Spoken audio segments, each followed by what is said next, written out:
Bienvenidos anfibios pseudomonistas, a este su estanque favorito.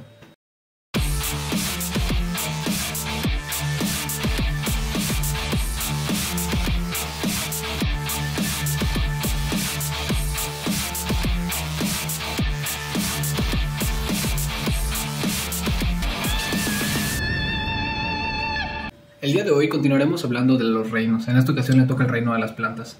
Como sabrán, las plantas son muy importantes tanto para los seres humanos como para el resto del planeta. Estas cumplen funciones muy importantes. Entre ellas, las que más les importa tal vez a los seres humanos puede ser tanto la producción de alimento, la producción de oxígeno y la regulación de la temperatura, ya que como sabrán, esto se puede reducir tal vez a la fotosíntesis. La fotosíntesis se encarga de la fijación del carbono y mediante esta se va a producir lo que es oxígeno. El oxígeno que se produce mediante la fotosíntesis le sirve a los seres humanos para poder seguir respirando en el planeta, mientras que la producción de glucosa permite la obtención de alimento a partir de la fotosíntesis. Al menos para los seres humanos, la glucosa es una fuente de energía y es muy importante, ya que gran parte de la dieta de los seres humanos se basa en las plantas. Incluso hay personas que única y exclusivamente obtienen su alimento de las plantas. En cuanto a la regulación de la temperatura, como sabrán, las plantas al hacer la fotosíntesis van a fijar lo que es carbono. Este carbono muchas veces proviene del dióxido de carbono que les mencionaba, y este dióxido de carbono al reducirlo en la atmósfera evita lo que es el efecto invernadero. Y estas son algunas de las importancias como que más obvias o más evidentes de las plantas. Pero incluso hay otras razones por las cuales son muy importantes, ya que las plantas también sirven para la producción de medicamentos. De las plantas se obtienen un montón de productos que son útiles para tratar enfermedades de los seres humanos, en especial los antibióticos, ya que las plantas son muy buenas generando metabolitos secundarios, y estos metabolitos secundarios que muy probablemente no son de utilidad directa para el ciclo de vida regular de la planta, puede tener algunos efectos aparte, como a veces lo es tal vez la defensa en contra de ciertas bacterias, y esto permite a los seres humanos poder extraer estos metabolitos secundarios y utilizarlos en ellos tal vez para poder tratar enfermedades bacterianas. También se pueden obtener antifúngicos, los cuales sirven para contrarrestar a veces infecciones por hongos. Y así como existen estos, pueden haber muchos otros medicamentos que a veces ni siquiera los imaginamos que se pueden obtener de las plantas.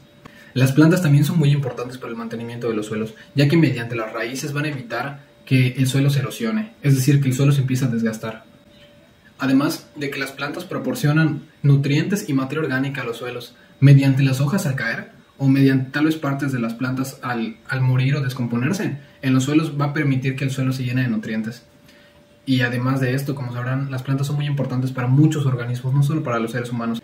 Hay que recordar que los seres humanos no somos los únicos organismos en este planeta, y que al igual que nosotros existen muchas otras especies que merecen vivir en este planeta. Entonces, al igual que nosotros podemos aprovechar la utilidad de las plantas, existen muchos otros organismos para los cuales las plantas son indispensables, incluso permiten la creación de hábitats específicas para que los organismos puedan vivir y de donde los organismos pueden obtener también su alimento. Ya que hemos visto algo de la importancia de las plantas, ahora vamos a pasar a algunas de las características a nivel celular. Recordemos que las plantas son eucariotas superiores, esto quiere decir que son organismos bastante complejos. Incluso no solo el hecho de que sean eucariotas superiores, sino que son organismos multicelulares. Quiere decir que las plantas están conformadas por una gran variedad de células y no es solo un tipo de célula. Las células de las plantas se van a especializar dependiendo en el tejido en el que se encuentren. Esto va a permitir que aumente incluso más su complejidad, pero le va a permitir a las plantas que cada una de estas células cumpla una función específica. Para poder identificar una célula de una planta no es bastante complicado.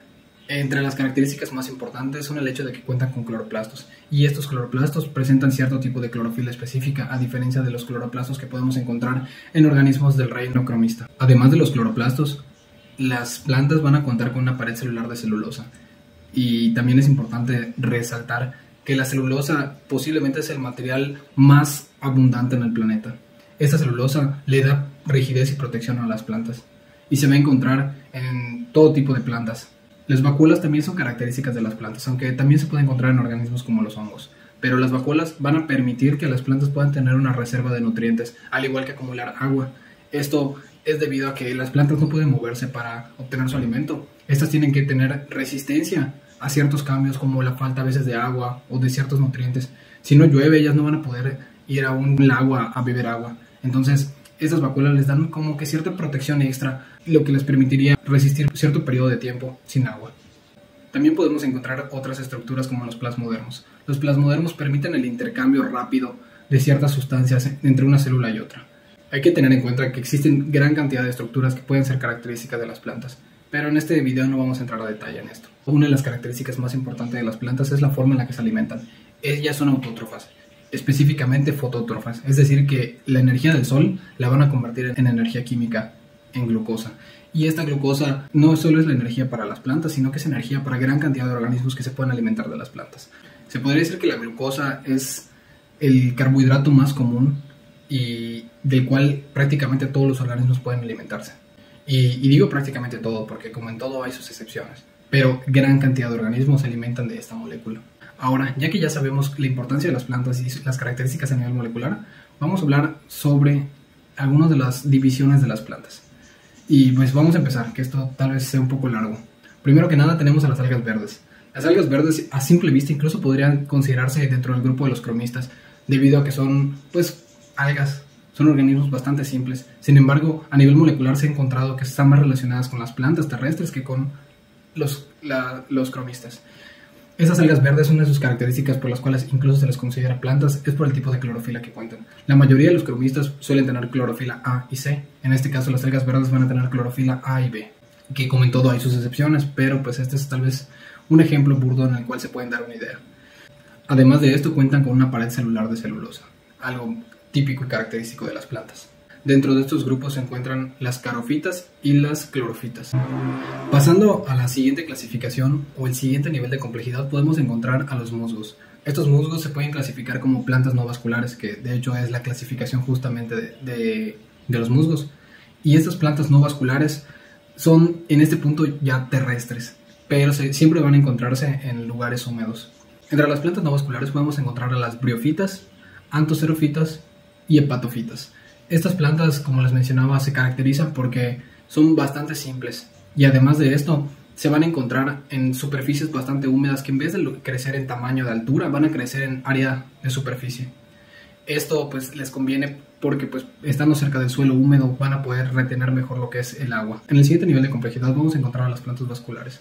Estas plantas vasculares se caracterizan justamente por el hecho de que presentan vascularización. Esto les permite a las plantas un mejor intercambio de fluidos, lo cual permitió el aumento del tamaño entre las plantas. Ya no solamente van a ser plantas de algunos milímetros o centímetros como en el caso de los musgos, sino que ahora van a poder ser plantas que puedan intercambiar nutrientes más fácilmente, aumentando su tamaño a algunos cuantos centímetros.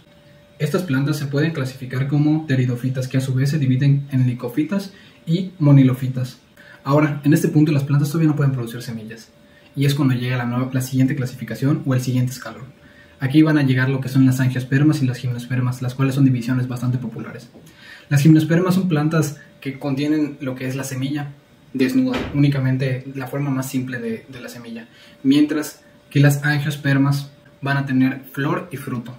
Ambas plantas se van a clasificar como espermatofitas, y este fruto le confiere a las plantas ciertas características especiales, las cuales les brindan una ventaja evolutiva. Entre esto podemos darnos cuenta que el fruto va a ser una forma de preservar lo que es la reproducción o la especie de la planta.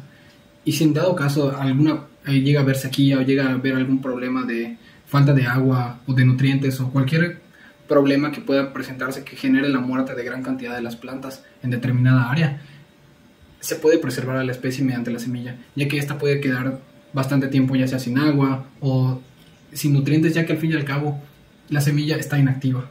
Es decir, que la semilla no necesita en ese momento nutrientes. En el momento en el cual aumente la concentración de agua o la humedad en la atmósfera o en la zona en la que se encuentre, la semilla va a poder germinar y ya va a haber brincado lo que fue tal vez una etapa de sequía, permitiendo que las plantas se puedan conservar. Entonces es un mecanismo de evolución bastante importante. Entre las gimnospermas se pueden encontrar las cicadofitas y las coniferofitas, como lo son los pinos, mientras que las angiospermas contienen gran cantidad de árboles frutales que pues obviamente contienen lo que es la flor. Y aquí existe todavía una división más entre las angiospermas, ya que se pueden dividir en monocotiledóneas o dicotiledóneas. Como se habrán dado cuenta, las plantas son bastante complejas y presentan gran diversidad.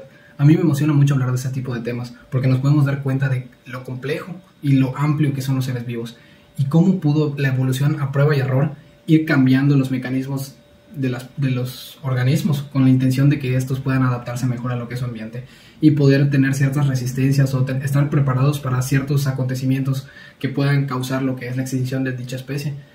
Es tal vez igual un poco triste pensar cuántos organismos no llegaron hasta este punto debido a la extinción, ya que no se pudieron adaptar de forma adecuada al ambiente, y la gran diversidad que podría haber si esos organismos todavía existieran. Sin embargo, todavía existe una gran cantidad de organismos que ni siquiera hemos nombrado y que tal vez ni siquiera conocemos. Todo este tipo de cosas son bastante sorprendentes. Espero que todo eso les emocione, les haya gustado. Espero que les encanten las plantas tanto como a mí, y espero que estén suscritos al canal, ya que constantemente estamos trayendo este tipo de videos donde hablamos sobre características de los seres vivos. Si te ha gustado el video, les agradecería que nos dejen un like, que se suscriban a nuestras redes sociales, y pues sin más que decir, hasta la próxima, ajolotes. Sean felices